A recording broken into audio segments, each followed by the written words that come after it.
Hey, everybody. Thanks for tuning in to another episode of Buckle Up with Simon and Brian, an Ultrarunning Conversation. This week's format's a little bit different. We have a special guest host this week in Leanne Bauer. She is helping Simon, and they are interviewing me about my journey, in life and where I've been and the things I've seen. And I discuss the good, bad, and the ugly. It's a little bit out of our wheelhouse, not specifically ultra running, but just gives a good basis of my experiences, where I come from, and how running has always played a part in my life. Some of the topics discussed are tough to talk about and challenging at best.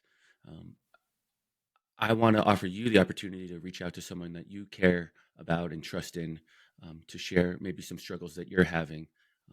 If you don't have that person in your life, you should try to use the resource of the National Crisis Hotline of 988. Thanks for listening, guys. I really appreciate it. I'm rooting for you. I'm in your corner. All the best. Enjoy.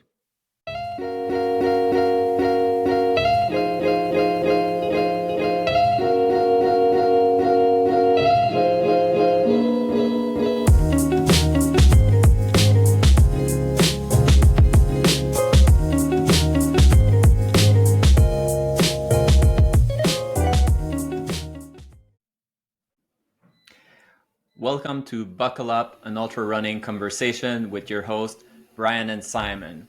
Today we have a very special episode. We have a very special guest who has a lot of experience running for 40 years, and we have a special host. Hi, Leanne. How are you doing? Hey, Simon. I'm doing great. Hey, everybody in the Buckle Up world. I'm joining today because our mutual buddy, Brian, is our guest. And it seemed appropriate to have somebody else help out with the interviewing. And I met Brian, maybe back in 2014. I remember our very first ultra adventure together was 4 Pass Loop, which is burned into my memory. That was a great day. It was Mark, my husband, who you might remember from the first episode, or the second episode, first guest of Buckle Up, and another friend of ours named Munch. That was an awesome day. And I came to meet Simon at Leadville. Actually, I met his wife first, Nora. She's a lovely friend. And as opposed to Simon. Simon is a hilarious friend. And we've been friends ever since in this ultra crazy world. So it's interesting to hear the other side of the story. I met Leanne after running Leadville, and of course I went towards my wife at the finish line, and I'm like, why is my wife hanging out with 2 pro runner? And that was Leanne and Mark, and they're tall, they're athletic, and I was like, man, like these guys, like they probably finished in 16 hours. So I was very impressed by them. But I'm very happy that Leanne is here today. I think we're gonna play a good cup, bad cup situation here. Your guess as who's the bad cup and who's the good cup. But I want to introduce Brian here. Obviously, he's been the host, but we've never really shed light on his story. And I think that his story is very inspiring. I think when we present ourselves to the world, we always try to pretend that everything is beautiful, everything was perfect, and everything is straightforward. But Brian has this honesty, and Brian has had a journey that is, quite frankly, inspiring, because it's not straightforward, because it's not always light, it's not always beautiful. But where he is today, meeting him, meeting his wife, meeting his kids, that's a guy that has really built himself up, and it's a very inspiring story that we want to share with you. And of course, running has a part to play with that. So Brian, why don't you introduce yourself to our beautiful audience? Well, thanks for having me on the podcast, guys. Honestly, thanks for being here, Leanne. I appreciate it. Of course. Always fun to connect, and we've been kind of working on this one for a little bit. But I'm Coach Brian. Most of you just heard me talk the last 10 episodes in this show with Simon. But I just wanted to give you a little context about my background, where I come from, and my journey to this Buckle Up podcast that we're listening to. I was born, I'll be 50 years old this year. So I was born 50 years ago, 1974. I wasn't even born in this country. Actually, I was born in Bogota, Colombia, South America. I was in an orphanage when I was about 2 years old, 2 years and 2 months old. And I was adopted by a family from northern New Jersey. So I was brought back to the States before I turned 3 after the litigation and paperwork went through. And I flew over to the stateside, and I actually got sick on the plane ride from bottled water. I was living in an orphanage, and the story before that is kind of blurry. Like, obviously, I don't know what happened. The orphanage was super small. There was a bunch of nuns. I had early onset signs of malnutrition going on, but the orphanage was doing their best, I would imagine, but we don't really know.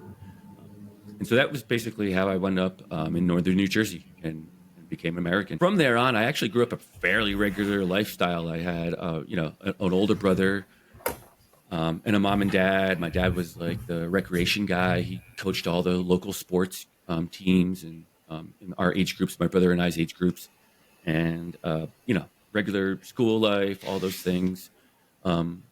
I found track and ultimately cross country through those adolescent years up until I was about 10 or 11 or so.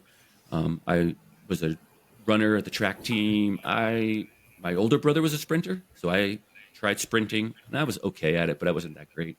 Until one day, one of the mile participants on our team, mother wasn't able to find the track meet that we were at for that particular week.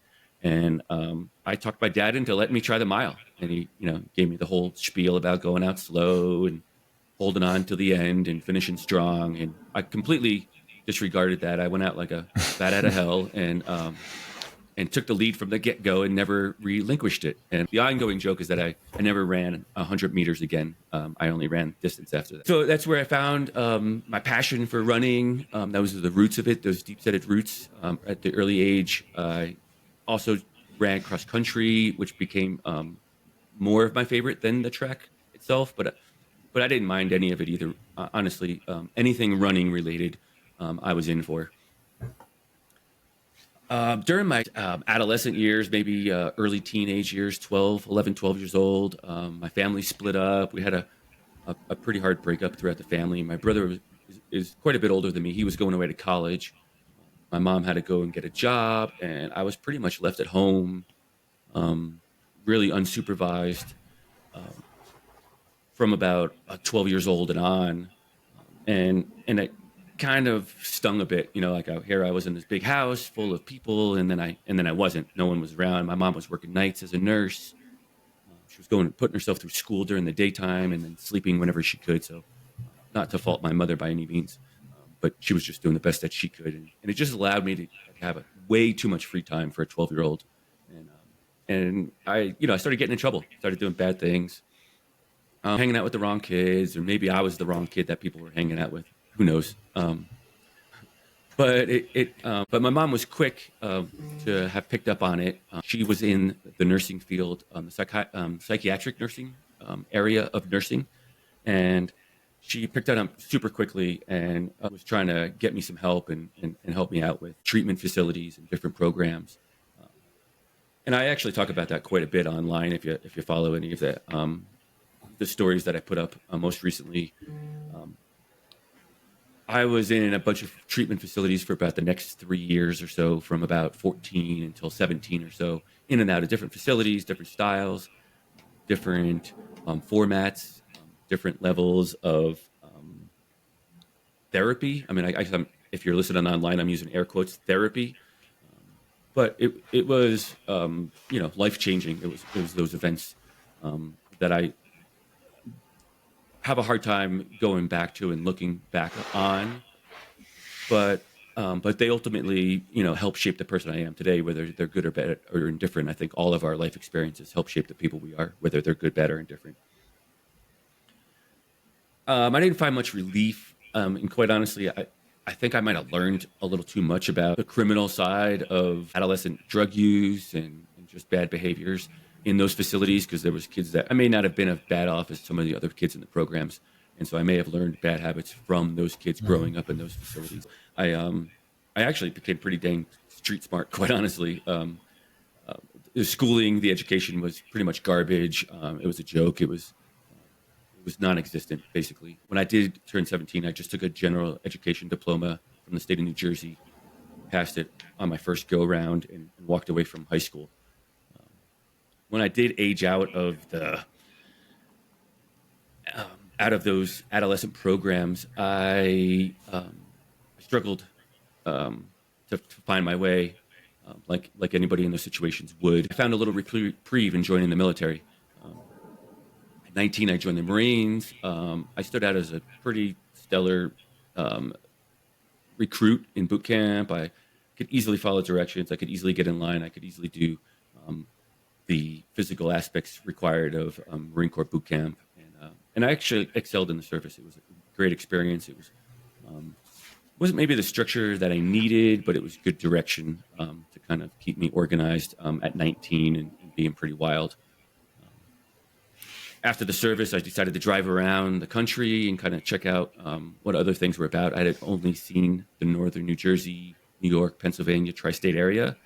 And I thought I gave a few years to this country, and I thought maybe I should go check out some other places. So I went to California to go visit some friends, and I stopped in Glenwood Springs, Colorado, 25 years ago, and basically I haven't left. I still live here. I continue to struggle, though, quite honestly. I've created a family. I have a wife, beautiful children, and all those things, but I still struggled with dependency, mostly alcohol. I did use some drugs later on in life, but not very many, not like I did when I was a teen, but really just alcohol and kind of abusing it. And I wasn't like what we think of sometimes as the stereotypical alcoholic. I didn't, wake up at 9 a.m. on a Tuesday and need to drink some alcohol. But when I did drink on the weekends, I just didn't know when to stop. Like there was no stopping the alcohol itself. Like I would drink until the alcohol was gone in my house. And knowing that about myself, it was damaging in the way that I would actually just buy more alcohol to have a ton of alcohol in the house. So one would either give in, either I'd run out of alcohol by 4 a.m, or I would just pass out because I had too much alcohol in my system already. So that was basically what happened. I got in a bunch of trouble with drinking and driving. And luckily I never hurt anybody physically. I guess, I'm sure my wife can tell you stories where we've had blowout arguments and just different issues that we've worked through, obviously. But at the time, they were tough and challenging to get through. I was actually mandated to the county jail for 60 days that we talked about with Kevin Hadfield. He was the sheriff deputy that worked at the county jail in Pitkin County when I was there for my 60-day stay.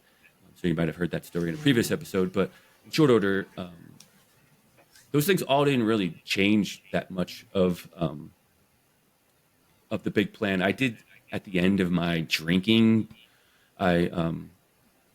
which was about 7 years ago, I guess I should allude to, is that I did stop drinking about 7.5 years ago for good.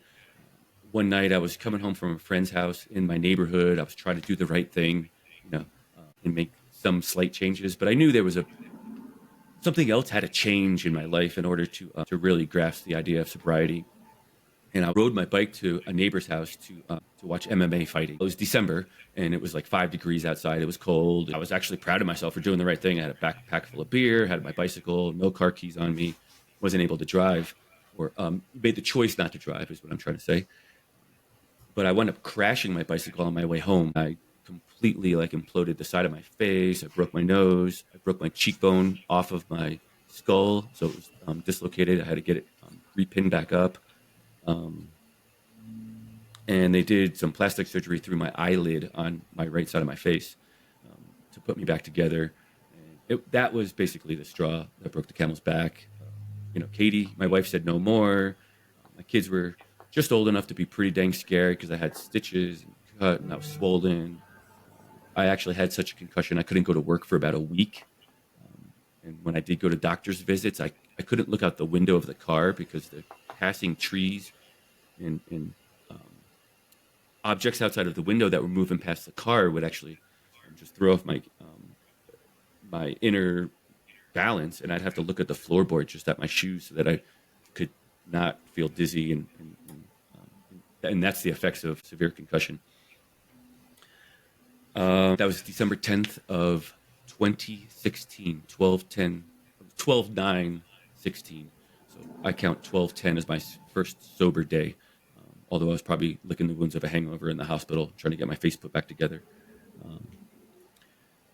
And things changed. I was actually pretty scared of sobriety. I wasn't really quite sure what to expect from sobriety, but in short order, my initial thought was like it was going to take a year. I was going to work through sobriety, and not that I would go back to anything, but I thought my life would just normal out after a year. And hindsight's always 2020. Whenever we look at things, right? I quickly realized, 3-4 years down the line, I'm like, gosh, like I had been drinking and abusing substances for so many years that it's going to take way more than a year to make things right. And I'm still working through that process, like every day. Of course, the longer I'm sober, the easier things get. But there's still challenging days behind me, most recently, and probably even challenging days ahead, if I'm being honest. And I know that about myself. But I do have a great support system. My kids don't really remember a lot of that stuff, which I really appreciate because they were pretty young.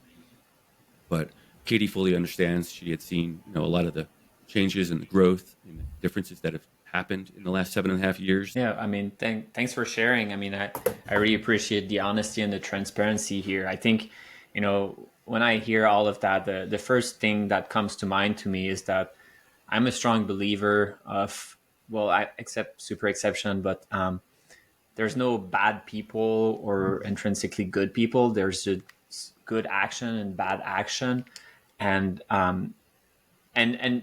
intrinsically you're a good person, but of course you've strayed away from what was the right decision in your life through something that is pretty deep, which the way it sounds, the way you would have arguments, for example, with Katie, that's not you. That's you that made bad decision. You drank too much, and then you have this explosive, terrible fight, and that's just a bad decision. It doesn't make you a bad person, and the way to stray back in the right direction is making these good decisions. And you're right, you don't do that from one day to the other. I think you said December 9 or December 10, right? It's not you switch the flip and all of a sudden everything is good, everything is beautiful. But what you can do is, from today, I'm focusing on making the right decision. From today, I'm making the right call. From today, I'm trying to improve. And you won't be perfect, but you have this conscious kind of grasp on reality, which is I'm trying to make the right decision. And obviously, I've known you for a short amount of time. I've only known you for a few years, which means it's always been after this kind of decision of, okay, whoa, biking is not smart. I should stop biking, right? Like that's what you mean by you're clean now, right? You've stopped biking. Now I'm going to run. And what I see is someone who's a good person and makes the right decision. And it will never remove the past, but the past is the past. And the future is the present and the future is really what matters. So I really appreciate that you're sharing that with us. And I have a bajillion other questions, but I see Leanne nodding also. I'm sure you want to add something too. Oh, yeah. I mean, I've heard bits and pieces of Brian's stories over the years, and each time I think, man, he needs to write a book because like every one of those chapters he just talked about, I'm sure he can go in more depth. But each time I hear parts of his background, it helps me to truly understand another level of Brian and what makes him tick and what makes him who he is now and why he can do what he can do.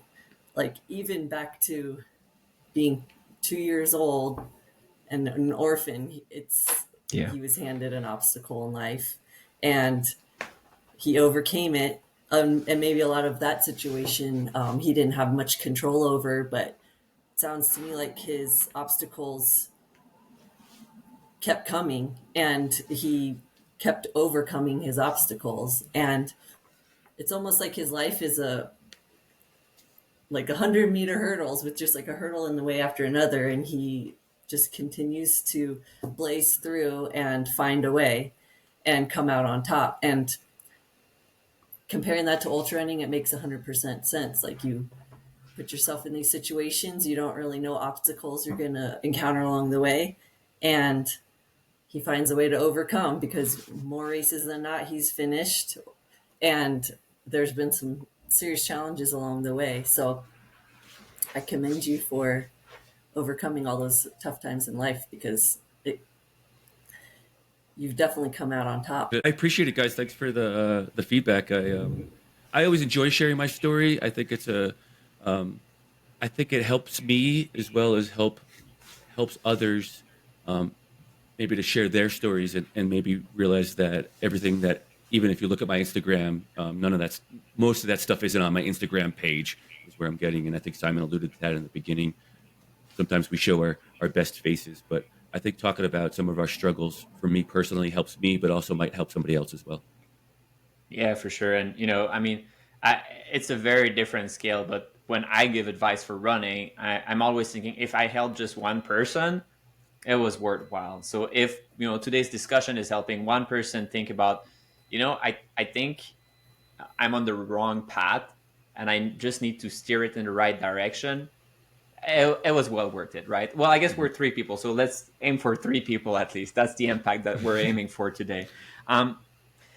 But yeah, I mean, let's drive it back to maybe running discussion. Brian, you kind of introduced how running came into your life, and obviously we've raced together. So the big question for me is, you talked about where you started running, but when did you start being a jogger, really? I I started running again back at that middle school age. I ran as much as I could through those teen years that I was incarcerated in different programs, and then I quickly got back into it when I was in the service. But all of it was road racing, Simon. I know that our listeners don't really understand road racing. I know that Leanne even mentioned like 100-meter hurdles, and I don't think maybe our listeners understand that as well. But it's like a really short ultra, basically. So just to kind of put that in perspective for the listeners, the ultra running listeners. Um, in 2009, I finished Ironman Arizona. In 2010, I did my first Leadville 100. In between those two, a friend at the gym had read a book and she thought it would apply to me. She said, "Hey, I read this book. I thought it was great." She's like, "But when I thought of somebody I could give it to," she's like, "You're the person I thought of." She handed off the book, and it was Born to Run, Krista McDougall's a pretty famous book about the Tarahumara Indians, some folklore of the ultra running history, and some other accolades in there. But basically, if you're listening to this, you've probably heard of and or read Born to Run. But I read that in late 2009, and in 2010, I showed up to Leadville for my first 100 and 50. I ran the 50 that year and the 100 as my first ultras, and so that's when I became a jogger. Yeah, and I mean, as much as that was partly a joke, but also partly trying to drive it back to running. Obviously, for people like kind of that are not necessarily or that are visual, there's clearly an overlap between you became an ultra runner and you were still abusing, right? And I guess what I'm curious is first how these things kind of mirrored each other. I you were a little bit vague about how you were. Like, I don't even know if we should call it abusing alcohol. What I hear from you is that it was more episodes that were happening. It's not that on a daily basis you were always drunk, but rather that maybe more kind of a social drinker. You would meet friends, you would drink too much, and you just wouldn't have a kind of okay, that's enough. I'm first of all, am I getting that right? Totally So nailed Brian it. is Yeah, not. yeah. I could function. I was functional. I went to work every day, Monday through Friday. I might have a beer on a Tuesday night or Thursday night football game or something along those lines. But come Friday, I would like store it up and save it for the weekend, and I would just go, as hard as I could until I couldn't. Right. And so it's more kind of an episode thing. So obviously, or maybe not obviously, but I would think it would affect your training, would affect your preparation. It would affect, everything in your life, but more in kind of now you had an episode. Now you're going back to being functional episode. And I'm curious how that affected your preparation for these races, how you dealt with these races, and how maybe running has either affected your ability to focus on something else than drinking, or how it's changed your performance. Because I know for a fact that You're a very, very good runner nowadays. And I remember, I think it was last year was your redemption year, which we should probably talk about. And it feels, based on the years that you're mentioning, and that's me maybe kind of analyzing too much, based on the year you're mentioning, the kind of when you struggled the most was actually during that period of time, right? Yeah, that's a pretty accurate assumption, I guess, is what I'm trying to say, Simon. Yeah, there's definitely some truth in there. When I was drinking on the weekends, and I would drink until the bar closed till 2 in the morning. I would try to find somewhere to drink until 3 in the morning after the bar closed. Whether it was my house or your house or somebody else's house, it didn't really matter. As long as the party was still going on, I'd show up. I did have this innate ability, and I don't know if Leanne could recall these things, but I would still go for a run at 6 a.m. Mm-hmm. But the quality of the work that I was doing, I mean, it was basically like maintenance almost. Like I wasn't doing a workout to get the workout in. Sometimes I was running just to sober up, quite honestly. I was still drunk from the night before, and I was like, man, if I run for 50 minutes, I know I'll sweat it all out. I'll feel better. I can function throughout the day on Saturday. And as an example, from drinking all night on Friday or something along those lines. And then Saturday afternoon, I might get out for a second workout. Yeah, and I mean, we don't want to go sciencey here, but I think like part of that is it's not just the mileage that you run that matters, but it's also how you help your body recover. And if you sweat it off, you sweat your alcohol off. I'm hair quoting also, so maybe I should learn to speak more clearly instead of using visual. But I don't think you're providing your body the nutrients and the context to be able to actually build your muscle and build your fitness. So the workout is kind of lost a little bit. At least, that's my sciencey background kind of spitballing here, but I would think it's a non-productive workout. You're running, but you're gaining the least you could gain from your workout. Really, it's not productive, right? And I can recall some of those runs that you were referring to, Brian. And to say that you're functioning is spot on, because I know Mark and I, you're the same old Brian. Let's, just showing up, because you're great at just showing up. And we decide on some crazy adventure on the weekend. You'd show up with a avocado and a bratwurst, and we'd go out for a 10-hour adventure with no trail. And you were loving it. And yeah, those are back in those days. And to be honest, like, I didn't ever make the connection that you were struggling, because you just seemed to function so well and you seemed to perform so well, and we were always having a good time. You were able to live your life in a way that it never intruded in our adventures and our friendship. I think we recognized later on that there was definitely something going on, but you're kind of keeping it private, and we never really wanted to, overstep our boundaries. You knew that we were there for you. But I do remember that transitional phase in your life. I will say, now that you are sober, you still show up with a bratwurst and avocado, and we go on a crazy run. Some things never changed, Leanne. Some things never changed. Well, sometimes you wear socks. But I am curious, though, since that was somewhat of a coping mechanism in your later or your earlier life, do you feel that now that you're sober, you found other ways to cope? Is running part of that coping in your life? For everybody has tough times in their life, and how do you explain, now that you're sober, how you handle coping? That's great. So there's a couple questions there to unpack. I think I'll maybe work backwards, but to your point, Leanne, yeah, I mean, externally, I always wanted to be the fun guy and, Fun Bobby. Where's Fun Bobby from? Is he from Friends? I think he's from Friends. Anyway, Fun Bobby was the over drinker in the Friends sitcom show. I hope somebody gets that reference, because these guys don't, apparently. Yeah. Sorry. Nope. But I always wanted to be the fun guy and be the social guy, and I still do.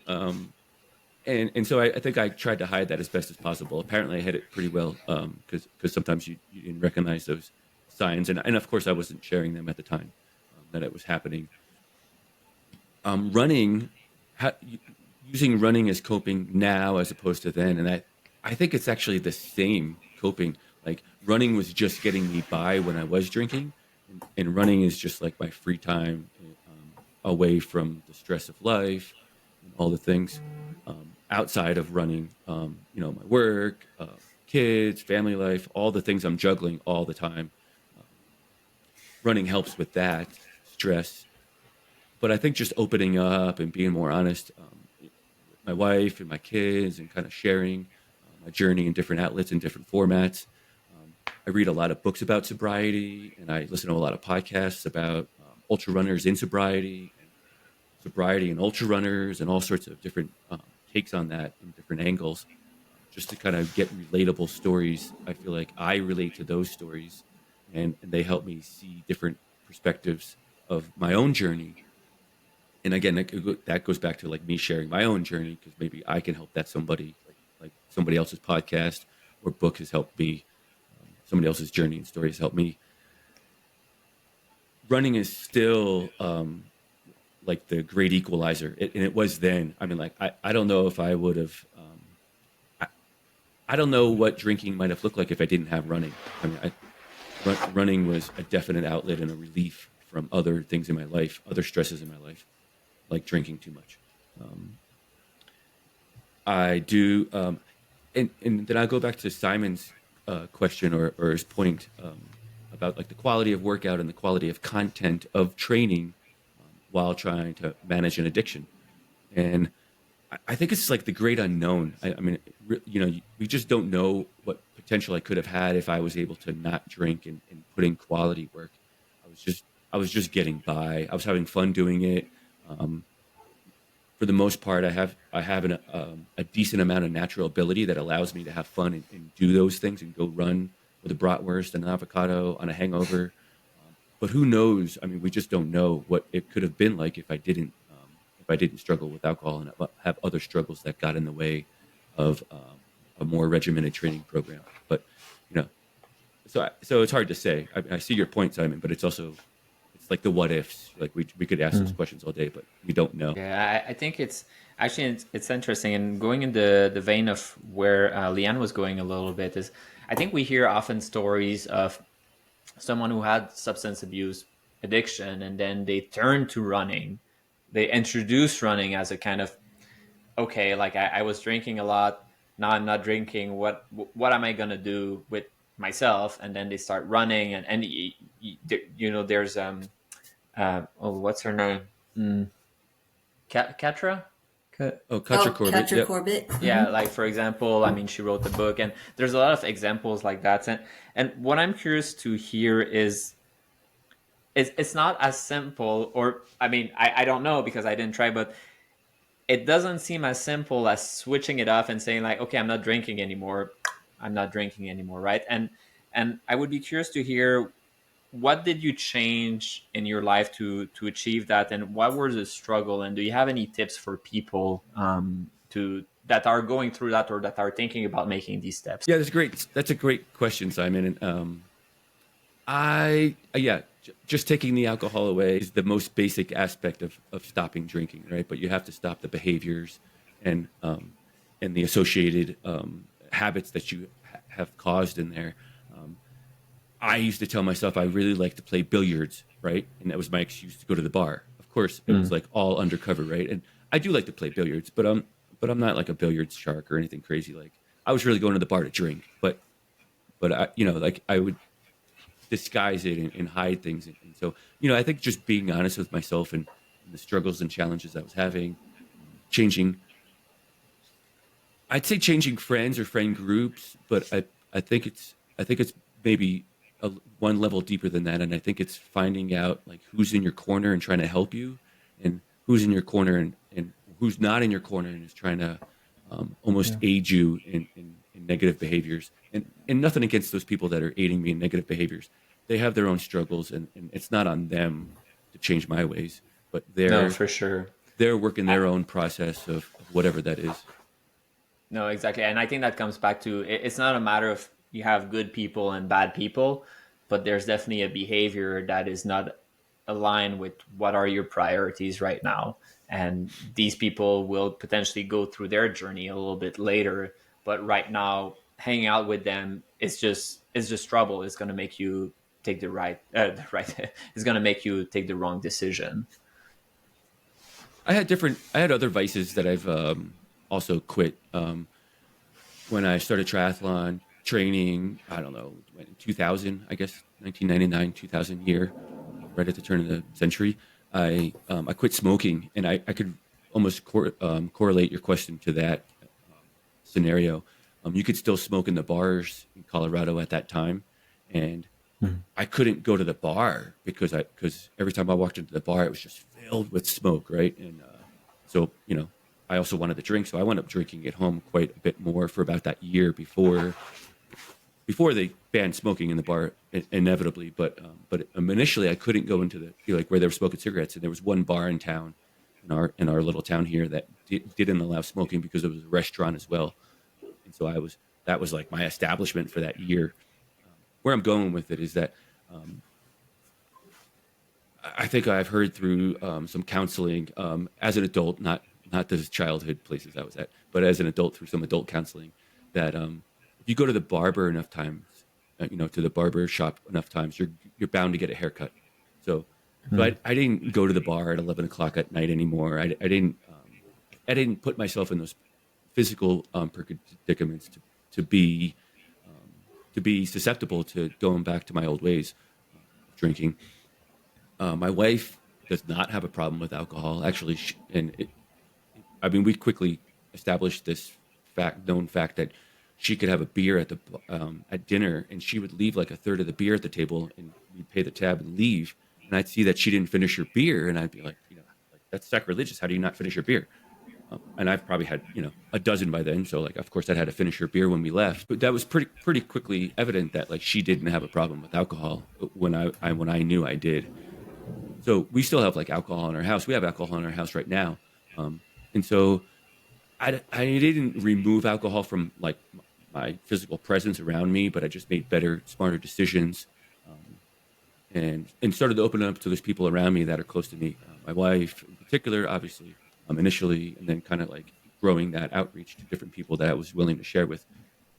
That first year of sobriety, I was actually really awkward in my own skin. I felt like a teenager. I mean, if you remember those horrible teenage years, just trying to figure out who you are and where you belong. I really felt like I was reliving that at 40 something years old, 42, 43 years old. I didn't know how I was going to be funny with alcohol. I didn't know how I was going to be social without alcohol. Everything that I had thought I had established for myself, what I thought was found through alcohol. My advice for somebody looking to make some changes is to reach out to others, to people that are close to you, to your little group, your network of people that are making smart decisions, people that are rooting for you, people that are in your corner, that want you to succeed in those positive ways. And be sure and analyze to make sure that these are the people that you want in your corner. And maybe those corners change. Maybe they have their own struggles, and we all have our own different way of coping. And maybe at some point in their journey, they make bad decisions. But just kind of look at the choices that you're making and the people that you're hanging with, and who's rooting for you, and confide in those people that you want to make some changes in your life.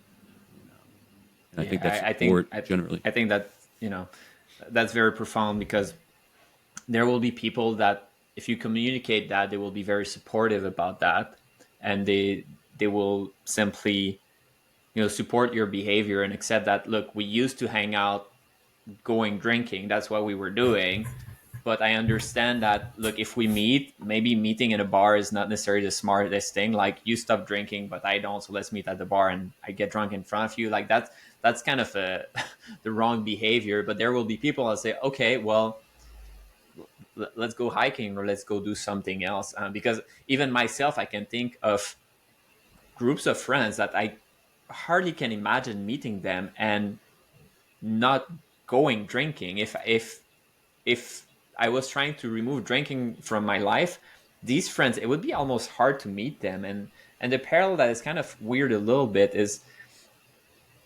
to a behavior that you're not trying to remove, let's say running, for example. There's some friends that if we hang out, of course we're gonna go hiking or running. Like that's what we do. Like that I associate that. If I meet Brian, of course I associate meeting Brian with running.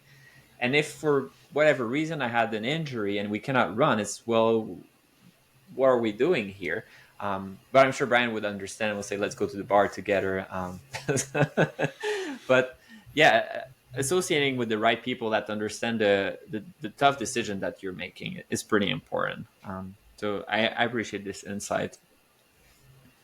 Yeah, and I can imagine too, once you do start opening that bubble a little bigger and a little bigger, your circle of trust, it's also opening your circle of accountability. Mm. You're making yourself vulnerable to others looking in at you and what your goal is and who you want to be, and all those people are not going to make you feel bad about it, but they're going to be there to support you. And then internally, you know that these people are watching because they care about me, and that's going to be an internal motivator to keep going forward on your goal. Obviously, hindsight's 2020, and to look back at it now, I had like three different distinct group of friends. I had like a workforce crew. I was in Parks and Recreation, so I had a pretty tight knit of Parks and Recreation professionals throughout the valley that I live in, which I think you guys can both probably relate to, that workforce group that you may interact with outside of work, but you spend a lot of time with them, throughout the week, week by week by week, and so on and so forth. I had my ultra running friends or my fitness friends, because we weren't really ultra runners at that time. I was coming from Ironman and just getting into ultra running, and same with Mark, and then eventually Leanne, obviously. And then I had this bar crowd, and to Simon's point, that was the bar crowd that was like super supportive of me coming back to the bar. They wanted the company. If I'm drinking with them, then everything's better, and we could play pool together. But really, it was like this empty hollow of a relationship. And we live in a small town. Leanne and Mark live in the same town as I do, and I'll occasionally run into somebody from that bar scene from years ago. And they're like, "Man, I haven't seen you in ages. Did you move?" Like, because I completely dropped off the face of the earth in that crowd. Like, obviously, it wasn't serving me well, and I needed to make changes. And that was the change. And it's interesting to see that some of them still like walk out of the bar at like 2:00 in the morning. And how I know that is because now in my day and age, I'm actually running at 2:00 in the morning sometimes. And so I'll be combing the streets of downtown Glenwood and running past and see the same cronies come out of the bar 2:00 in the morning. And, we're talking 8 years ago at this point, and they're, still talking about the pool game and arguing about, who owes who a beer for last night's pool game. How do you think that this whole journey has helped mold you as a coach? I feel like the process of getting sober, changing my lifestyles, changing bad habits, as a whole,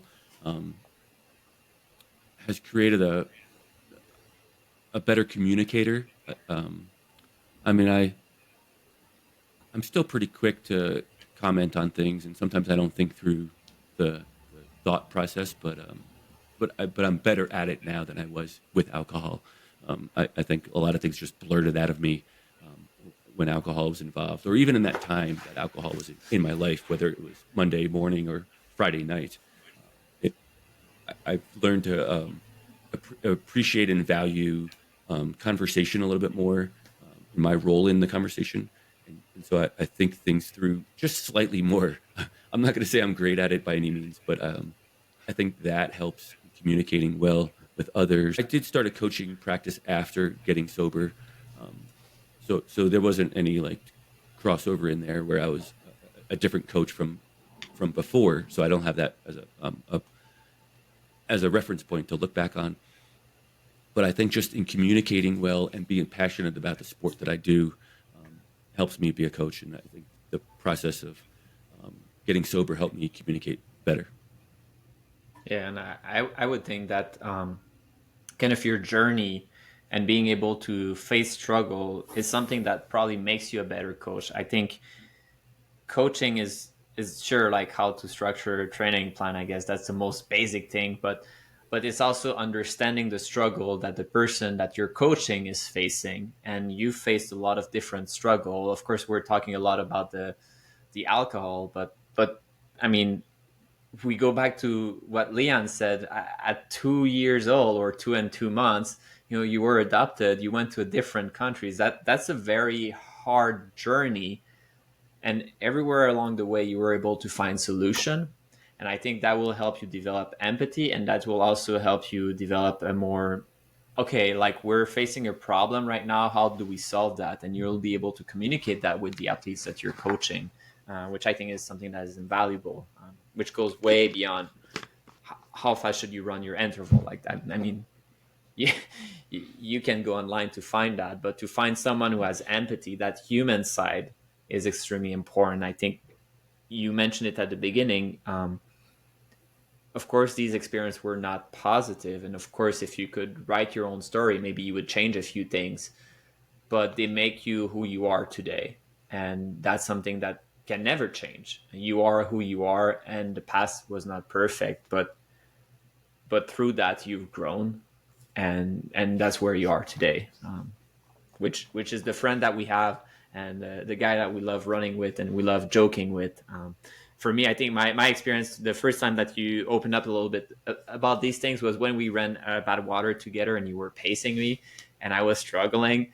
And I think you were like, all right, like I'm supposed to talk a lot. So you had to do a lot of the kind of discussion. And I was just like, and then you just had to monologue. So I got to hear a lot of that. And I like back then I was like, wow, like, there's so much more to this guy smiling and talking and kind of joking around, which I think is very inspiring. Yeah, I think sharing my story is really beneficial for myself, and I hope it's beneficial for others.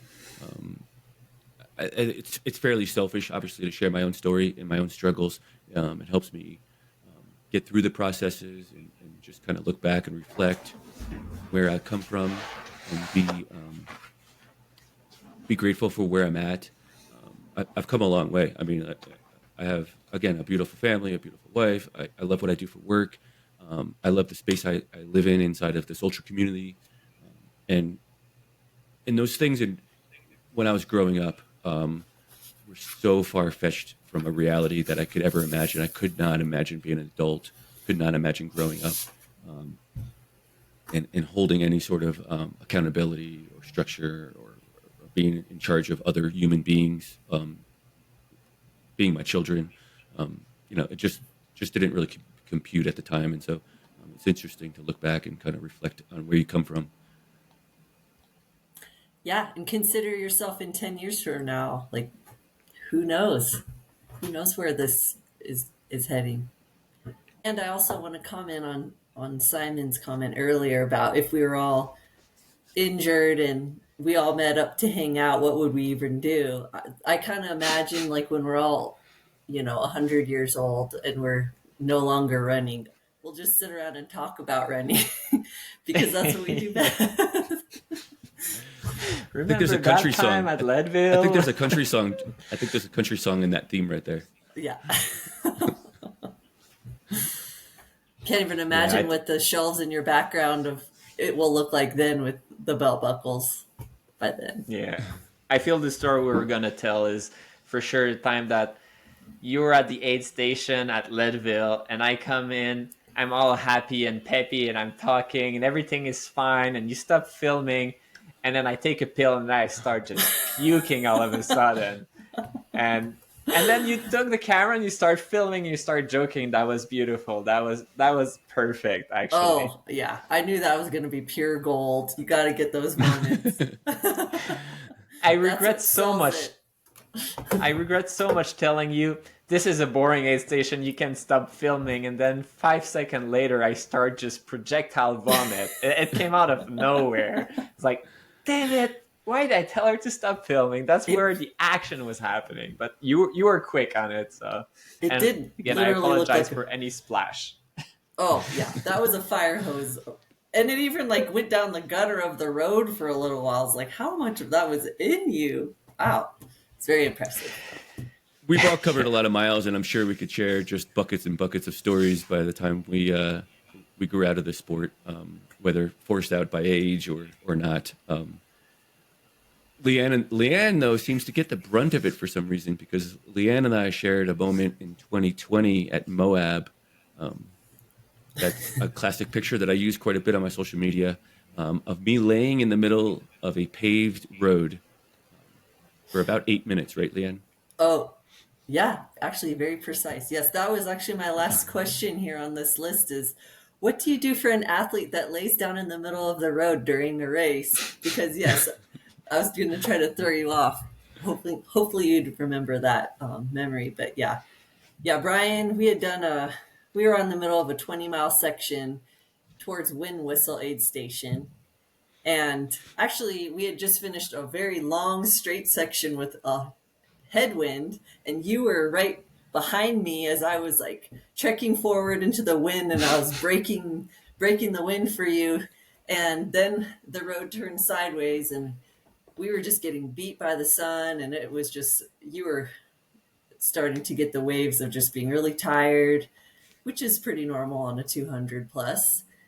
So you just decided right then and there to just spread eagle in the middle of the road and relax. And I was like, okay, as the pacer, I guess what my job is now is just to direct traffic, just to make sure nobody thinks he's dead and nobody runs over him. And there actually was a nice lady that pulled up with a southern accent, and she's like, "Is he okay, honey?" And I was like, "Yep, he's just taking a little breather." And she's like, "Well, just tell him there's muffins at the next aid station or some kind of food."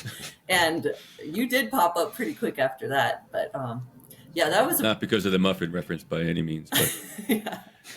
But we it's funny actually because did hear yeah, the wind and the whistle. Do you remember that too? I do. Yeah. So it was probably like 160 or so, 160 miles into the 240, Moab 240. Yeah, I was cooked. I was fried. I was over it. And I laid down in the road. And I know it was 8 minutes because I asked Leanne later on, and I went back and checked my GPX file from my watch, because it felt like 3 hours. It felt like I was in that road for like 3 hours, but it was only 8 minutes. And so the answer to your question, Leanne, is to stand over your runner and wave your trekking poles so traffic does not run over your runner, basically. Yeah. That's what you did, so good job. Thanks. In that same race, I also remember the last leg that I helped pace, coming down Porcupine Rim, and you were so delirious.